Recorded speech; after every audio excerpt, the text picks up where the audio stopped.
welcome to episode 2 of Barrel Racer Life. I'm excited to have you here, and if you're watching episode 2, hopefully that means you liked episode 1. So I am going to recap kind of the last week and my weekend that I had.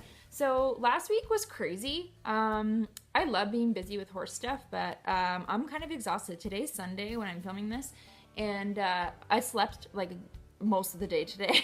I didn't really get anything done. I feel like my body just kind of like crashed. But it was a busy week. It was really awesome. I learned a lot. I'm going to share all of that with you here. Okay. So I took little video clips kind of through the week and on the weekend.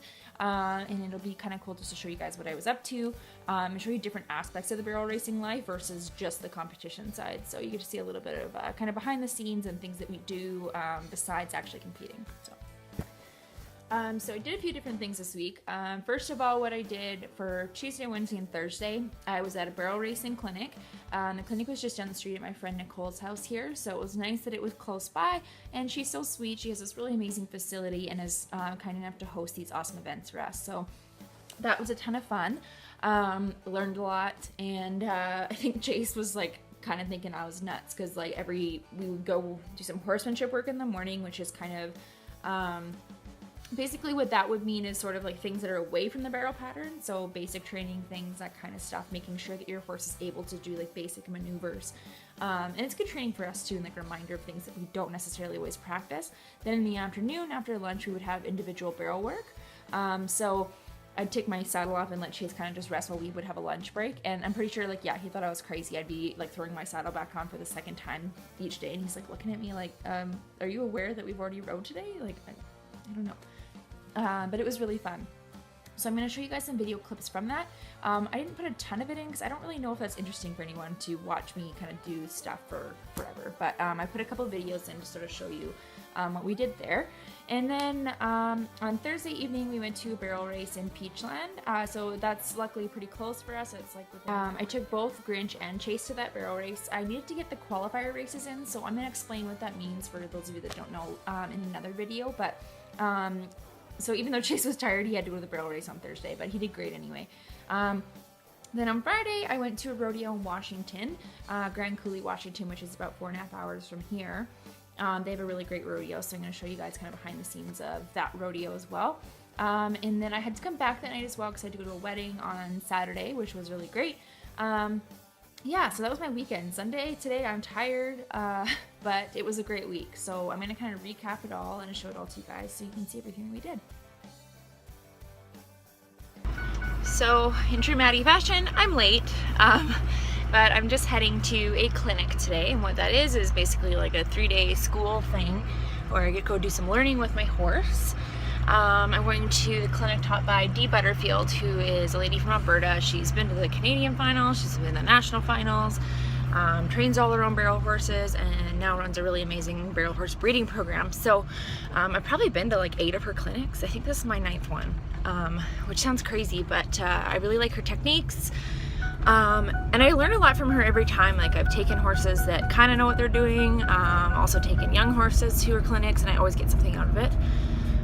Today I'm taking Chase because Chase, as talented as he is and as much as I love him, is really frustrating. He's been a really hard horse for me. So I'm taking him to the clinic and I'm hoping 3 days worth of learning is going to be really good for us. So off we go. So Chase is always really dirty, and I'm pretty sure he's extra dirty when I'm late and have to be somewhere. Like right now. So on day 1 of the clinic, we make a barrel run in the morning, and then at lunchtime we watch it with Dee, and she goes over with us. Hi, buddy. Were you a good boy today? Pretty good day 1. So I'm just chugging a coffee. I'm about to go to day 2 of the Dee Butterfield clinic today. Today I'm kind of excited because we get to do more individual work in the afternoon. So we do some horsemanship stuff in the morning, and then in the afternoon we get to work one-on-one with Dee on kind of things we need to work on with our horse on the barrel pattern. So gonna be a good day. It's not super hot out, but that's kind of nice though. Somebody's sleeping. Chase, we gotta go to the clinic. Gotta wake up. I usually bring my dog everywhere. I don't want to take her to the clinic, but she followed me down the driveway. I know you have to stay home. You just have to sit in the truck all day. I'm sorry.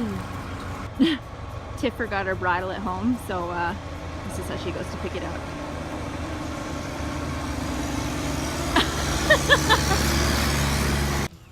I've done this exercise at Dee's clinic a few times. It's one of my favorites. So we loop around in a circle, or in Chase's way, we run really fast and roll back on the fence. Yeah. It's pretty cool. It helps with their shoulder positioning and body positioning.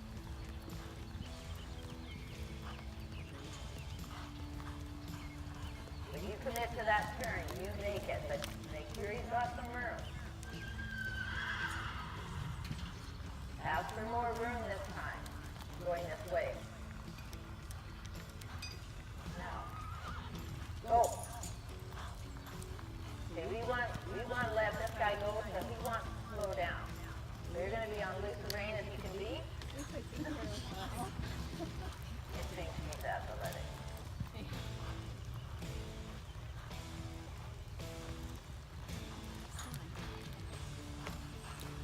Let your air out rather than trying to slow him down with your hand.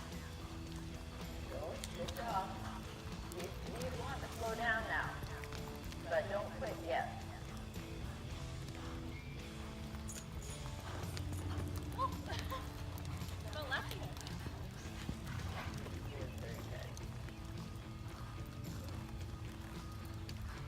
More room with your left turn here. So pick up your outside rein because the shoulder's going left. That's what's north for him here. Are you the handsome McMahon? Hi, Tease. Oh, hello. Are you talking to me? Are you a good boy? Hi, buddy. Just getting ready to get back on after lunch. What do you think, Chase? Going back to work? Now, this is some of my individual work. We did a lot of stopping at the barrel, getting Chase to rate for the turn and slow down. So this is kind of the finished product.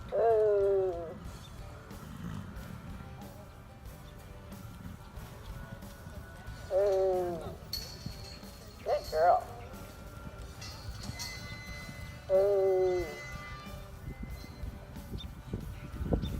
Good plan. And then right over the fence, inside hand forward. That was good. He listened really well there. So his program would be quite a bit of stopping. And you might find, like say on the second, if he starts coming in, you're going to stop maybe at your leg. That way you're not freeing him up, but you're getting him to the point where he needs to turn. Yeah, 'cause I already feel like it's hard for me to get him there. Yeah. Yeah. No, that was really quite good. So it's happened all. So apparently 3 days of a barrel racing clinic just wasn't enough barrel racing for me. So just had a barrel racing jackpot.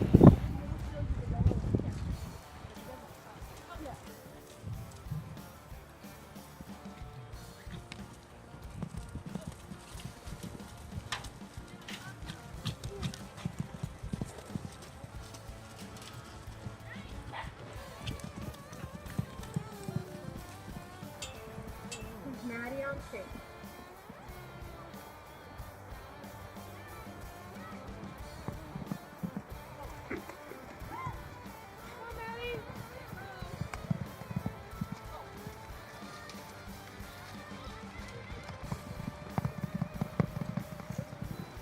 Very nice. That is a 17.619. So it was a little bit muddy at the barrel race tonight, and I've got a rodeo tomorrow, so brought my boots in the house, hoping they'll dry off for tomorrow when I need them. Juna's very interested. Good morning, everybody. So it's been a really busy week, but I'm just getting my life in order because I'm heading to Grande Coulee, Washington for the rodeo there tonight. I'm going down with my friend Mel. She's in the performance at 6 o'clock, and then I'm running in the slack. And some of you non-rodeo people probably don't know what slack means. So what that means is when people enter a rodeo, you might get something like, say, 50 barrel racers. To watch that many barrel racers in a performance would take a really long time. So they have, in the American rodeos anyway, 10 will get into each performance, and the overflow essentially is what runs in the slack.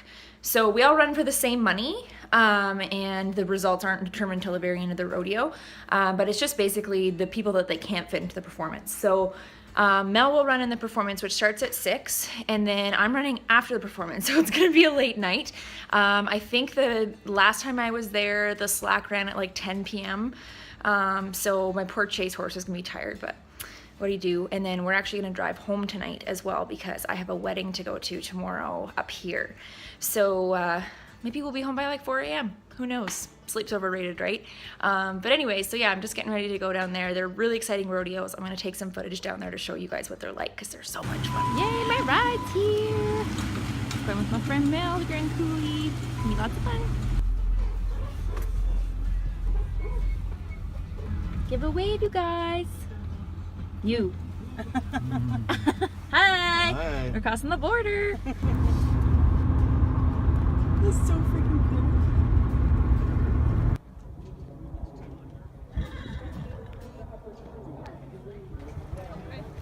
This is our little walkover from the parking to the rodeo grounds. Taking the ponies for a walk over, go see the arena. What now? Let's join me and have some fun as we say thank you to our sponsors. The first ones we tip our hats to say thank you to 12 Tribes, but they worked 51 other weekends for us this year. If you'd welcome now the Colorama Queen for 2000. And bright stars through. All right, son, now sit down. Yeah, and it was pretty good up there.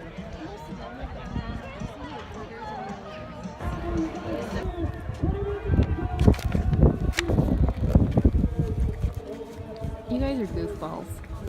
Oh, yeah. Oh, look at some of that pony's like, wow. A little bit. Come on now.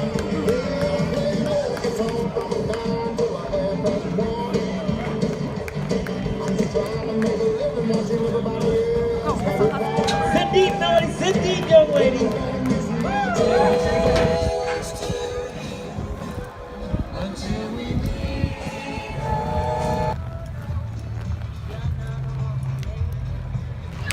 Okay, so the rodeo's over. We're just gonna have a little warm up and then the slack's gonna start. And I think we're ready to go.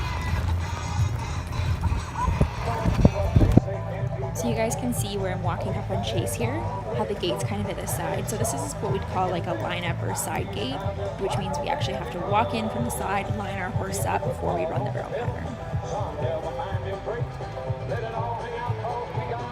We'll go up the camp there. So I felt like I was so ready to go and I was so excited for this run.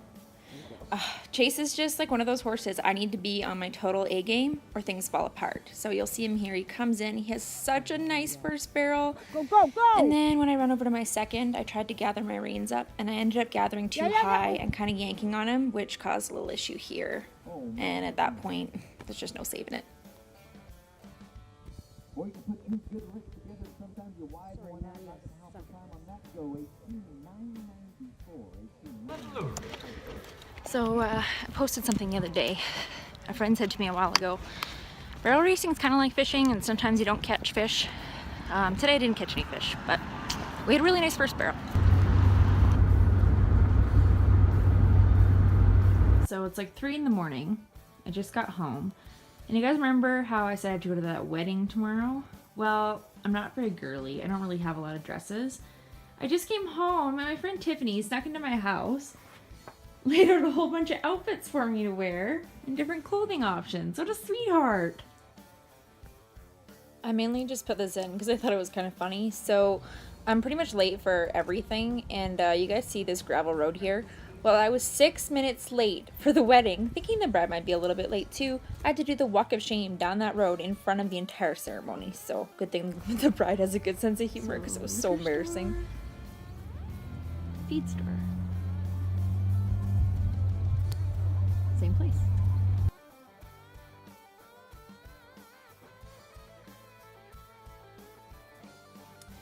All right, well, that was my week and weekend. I hope that you guys enjoyed seeing a little bit of behind the scenes and kind of things that went on this week.